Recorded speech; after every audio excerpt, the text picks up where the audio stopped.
दिल्ली की सियासत में बड़ा घटनाक्रम सामने आया है, जहां अरविंद केजरीवाल ने दिल्ली हाई कोर्ट की जस्टिस स्वर्णकांत शर्मा की कोर्ट का बहिष्कार करने का फैसला लिया है।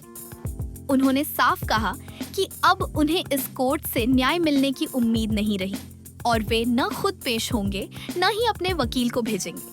केजरीवाल ने इसे गांधीवादी सत्याग्रह से जोड़ते हुए अपनी अंतरात्मा की आवाज पर लिया गया निर्णय बताया, लेकिन साथ ही यह भी स्पष्ट किया कि जस्टिस स्वर्णकांता जो भी फैसला देंगी उसे वे सुप्रीम कोर्ट ऑफ इंडिया में चुनौती देंगे।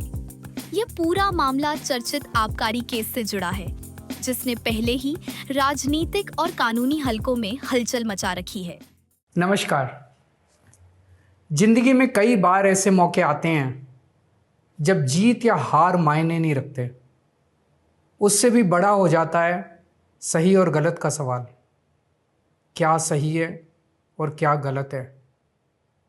ऐसे समय में हमें ये तय करना होता है कि हम मुश्किल रास्ता चुनेंगे या आसान रास्ता। आज मैं भी एक ऐसे मोड़ पे खड़ा हूँ।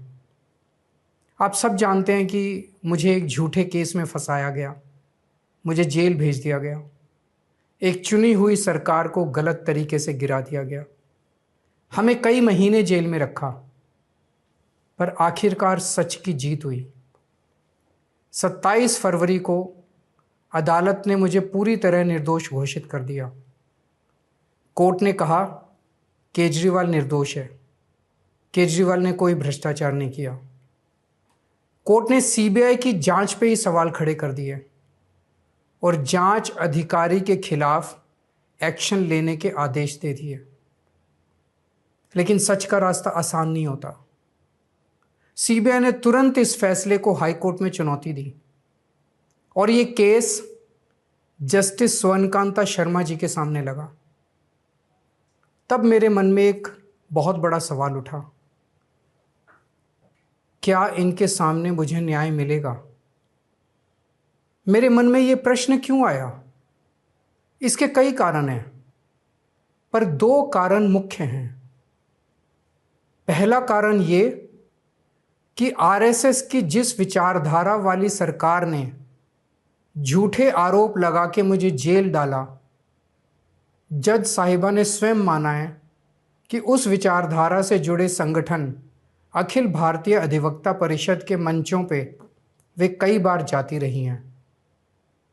मैं और आम आदमी पार्टी उस विचारधारा के घोर विरोधी हैं।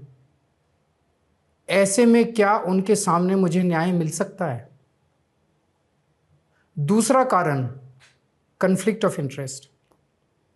कोर्ट में मेरे विपक्ष में केंद्र सरकार की सीबीआई है और जस्टिस स्वर्णकांता जी के दोनों बच्चे केंद्र सरकार में काम करते हैं। उनके दोनों बच्चे केंद्र सरकार के वकीलों के पैनल में हैं। हमारे सामने कोर्ट में दूसरी ओर से वकील हैं सॉलिसिटर जनरल श्री तुषार मेहता जी। तुषार मेहता जी दोनों बच्चों को केस देते हैं।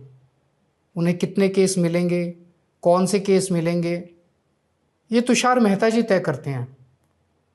भारत सरकार के पैनल में लगभग 700 के करीब वकील हैं, लेकिन जस्टिस स्वर्णकांता जी के बेटे सबसे ज़्यादा केस पाने वाले वकीलों में से एक हैं। उनके बेटे को 2023 से 2025 के बीच लगभग 5,904 केस डॉकेट मिले। इससे उनके बेटे को करोड़ों रुपए की फीस मिली। आज की तारीख में उन बच्चों का भविष्य और कमाई दोनों काफ़ी हद तक तुषार मेहता जी पर निर्भर है। तो किसी के भी मन में ये चिंता स्वाभाविक है कि अगर जज साहिबा के बच्चों की कमाई और उनका भविष्य सामने खड़ा वकील तय कर रहा है, तो क्या जज साहिबा उस वकील के खिलाफ फैसला कर पाएंगी? मैं ये स्पष्ट करना चाहता हूं कि मुझे जुडिशरी पे पूरा भरोसा है। मैं जुडिशरी का बहुत सम्मान करता हूं। जब मेरे खिलाफ गलत साजिश हुई तो हमारे देश की जुडिशरी ने ही मुझे न्याय दिया था। जब मुझे झूठे केस में गिरफ्तार किया गया तो इसी जुडिशरी ने मुझे बेल दी थी। इसी जुडिशरी ने मुझे उसी झूठे केस में दोष मुक्त करार किया है। पिछले 75 वर्षों में जब जब देश पे आंच आई, हमारे देश की जुडिशरी ने देश को बचाया और नागरिकों के हितों की रक्षा की है। मैं जस्टिस स्वर्णकांता जी का भी बहुत सम्मान करता हूँ। मुझे उनसे या उनके परिवार से किसी भी प्रकार की कोई व्यक्तिगत आपत्ति नहीं है, लेकिन न्याय का एक बहुत बड़ा सिद्धांत है, justice should not only be done but should also be seen to be done. इसलिए मैंने जस्टिस स्वर्णकांता शर्मा जी से पूरे सम्मान के साथ अनुरोध किया कि वो इस कन्फ्लिक्ट ऑफ इंटरेस्ट जैसे कारणों की वजह से इस केस से खुद को अलग कर लें, लेकिन उन्होंने मेरी दलीलें खारिज कर दी और फैसला दिया कि वो स्वयं ही ये केस सुनेंगी। आज मेरे सामने सबसे आसान रास्ता है कि मैं उनका आदेश मान लूं और एक बड़ा वकील खड़ा करके उनके सामने अपना केस लड़ूं।